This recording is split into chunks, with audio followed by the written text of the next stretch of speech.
Salut à tous. La dernière fois, on a parlé du premier rôle de l'ONU. On a dit équilibrer les privilèges. Voilà, si un peuple est trop privilégié, on lui enlève des privilèges. Si un peuple n'est pas assez privilégié, on lui ajoute des privilèges. Premier rôle de l'ONU, équilibrer le privilège. Deuxième rôle de l'ONU, quel est-il? Eh bien, c'est ça le sujet de cette vidéo. Quel est le deuxième rôle de l'ONU? On est parti. On est parti avec un peu de mythologie grecque.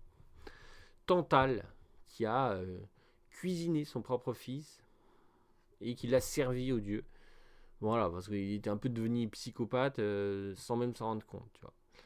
Et à cause de ça, bah, il a été puni. Il a été envoyé au Tartare. Il a été envoyé au Tartare où bah voilà, il peut plus jamais ni manger ni boire. Voilà, il peut jamais atteindre ses fruits. Il peut jamais boire l'eau en bas. Il peut plus jamais, voilà, le supplice éternel. Voilà, c'est ça le Tartare, c'est des supplices éternels. Pour Tantale, qui a fait une faute impardonnable en cuisinant son propre fils. Ensuite, il y a Sisyphe. Sisyphe qui a trompé 2 fois la mort. Voilà, qui est arrivé au royaume d'Hadès et qui a dit s'il te plaît, laisse-moi repartir juste une journée. Et qui en fait, il est reparti pour 40 ans. Il n'est jamais revenu. Donc Sisyphe qui s'est enfui du royaume des morts. Et donc, bah, ça, c'était aussi impardonnable. Et du coup, bah, il a fini lui aussi au Tartare. Et le supplice éternel, voilà, pour lui, c'est d'avoir cette grosse roche, ce gros rocher, et de devoir l'amener tout en haut de la montagne. Mais il n'y arrive jamais. À chaque fois, quand il est presque arrivé, et ben, le rocher retombe tout en bas. Et donc, c'est son supplice éternellement. Voilà, pour Sisyphe, c'est de bouger ce rocher. Ensuite, on a Ixion. Ixion qui a essayé de séduire la déesse Héra, mais évidemment que c'était pas du goût des dieux et qu'ils l'ont puni. Voilà, ils l'ont envoyé au Tartare avec un supplice éternel, c'est d'être accroché à cette roue enflammée et de tourner comme ça sur une roue enflammée. Pour Ixion, parce que voilà, il a essayé de séduire la déesse Héra. Et ensuite, on a le géant Tityos qui a essayé d'agresser la déesse Leto. Leto qui était en fait la mère de Apollon et Artémis. Et,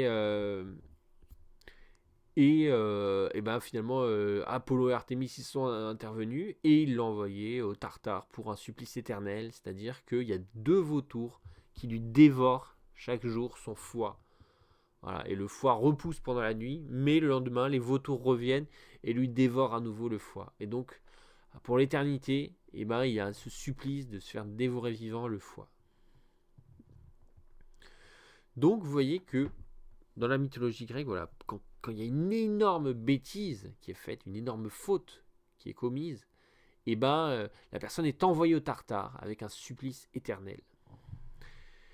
Et peut-être que, voilà, dans la géopolitique actuelle, il y a eu une bêtise aussi, avec Moshe Charette et David Ben Gurion, qui ont fait l'erreur finalement d'accepter le plan de partage de 1947, puisqu'ils étaient à l'agence juive, et voilà, ils ont accepté le plan de partage de 1947, alors que, finalement, la Palestine, c'est quoi? C'est 2 pays, hein. La Palestine, c'est 2 pays. À l'ouest, c'est Israël, donc le Jourdain au milieu. À l'ouest, on a la Cisjordanie, donc tout Israël, c'est la Cisjordanie. Hein. À l'ouest, on a la Cisjordanie, donc c'est Israël. Et à l'est, on a la Jordanie, enfin, on a la Transjordanie à l'est. Donc finalement, c'était comme ça qu'il fallait partager la Jordanie. Voilà, donc on avait un mandat britannique pour la Jordanie. Bah, il suffisait de couper la poire en deux. Hein.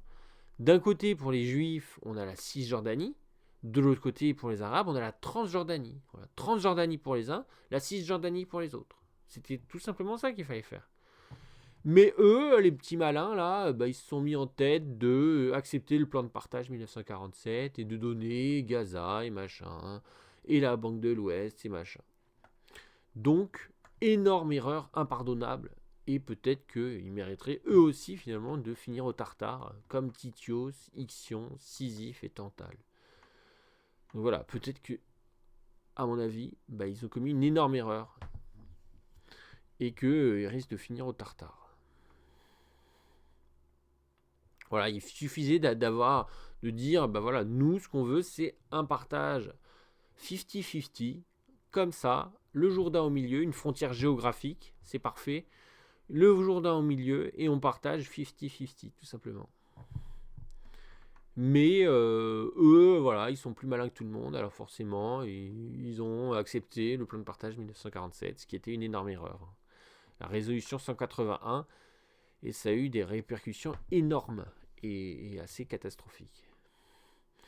Donc voilà, on voit ici que Moshe Charette, voilà, il a fait des discours où il dit que il voulait justement ce plan de partage, il était content. Donc même avant le plan de partage, il voulait déjà. Et suite au plan de partage, suite à la résolution 181, au nom de l'agence juive, il a dit qu'il acceptait tout le plan de partage. Ce qui était sans doute une énorme erreur. Donc voilà, c'est célébré chaque année, ça s'appelle le Kaf Tet B November. Voilà, c'est le jour où il y a eu le plan de partage, voilà, le 29 novembre, le jour du plan de partage 1947.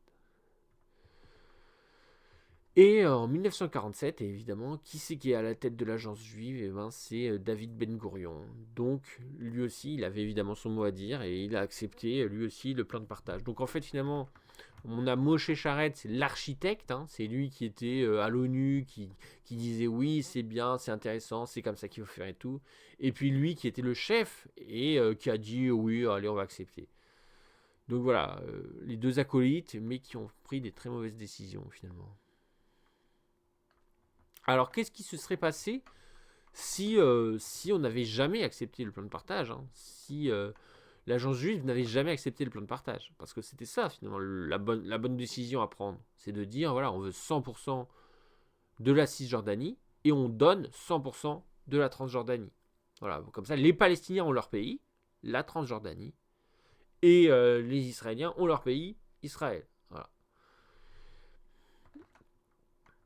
Donc c'était ça la bonne décision. Alors peut-être qu'il n'y aurait jamais eu du coup le massacre de Chabra et Shatila au Liban en 1982, voilà, qui a eu lieu malheureusement.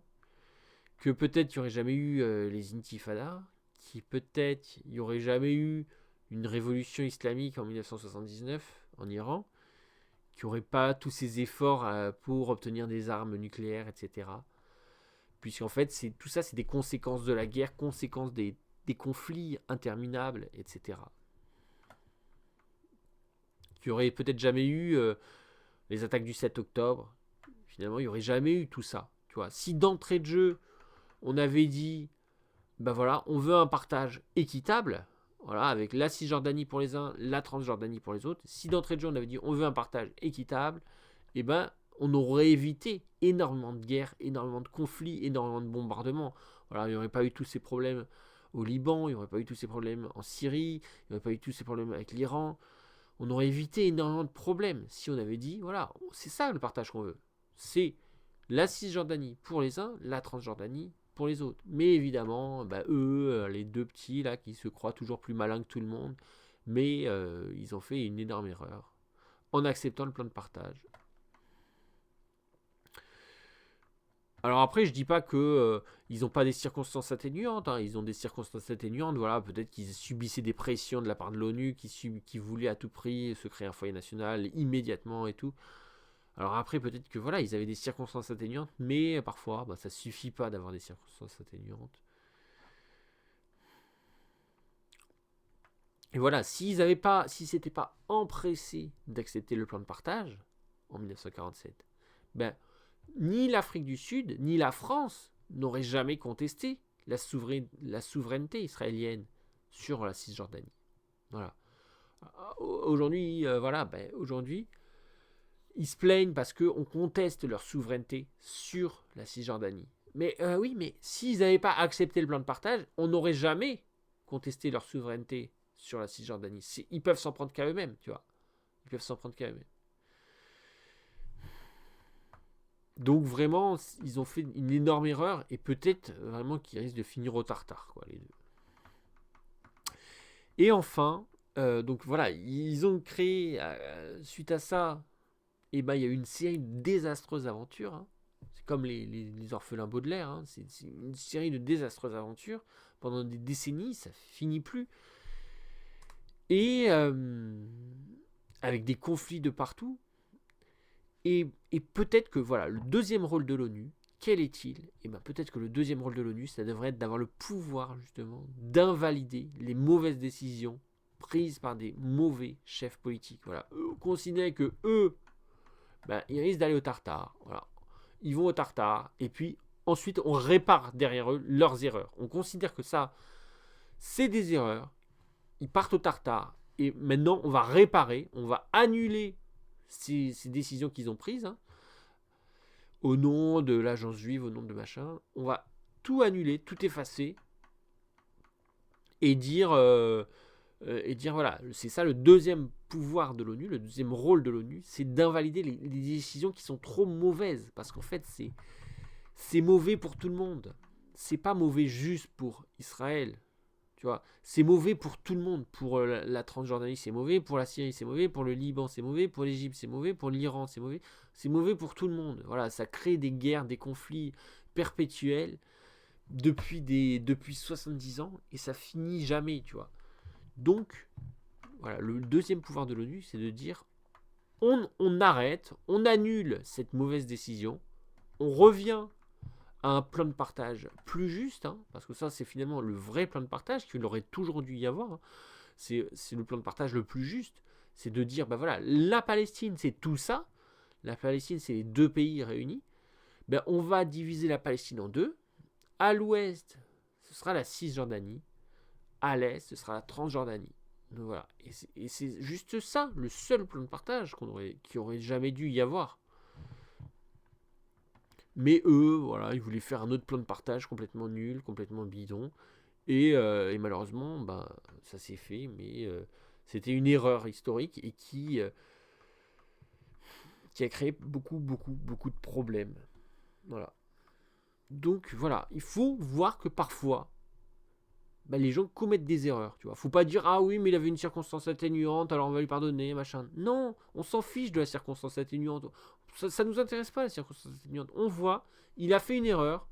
Et ben si tu fais une erreur aussi grave, avec d'aussi grosses conséquences, ben tu vas au tartare, c'est tout quoi. Parce que c'est juste une erreur, c'est juste une erreur. Voilà, ça arrive, ben, c'est juste une erreur. Ben voilà, on envoie la personne au tartare et puis on corrige cette erreur derrière. Faut pas dire ah oui mais ils avaient leur raison que la raison ignore machin truc. Non, c'était juste une erreur. On annule tout et on recommence, tu vois.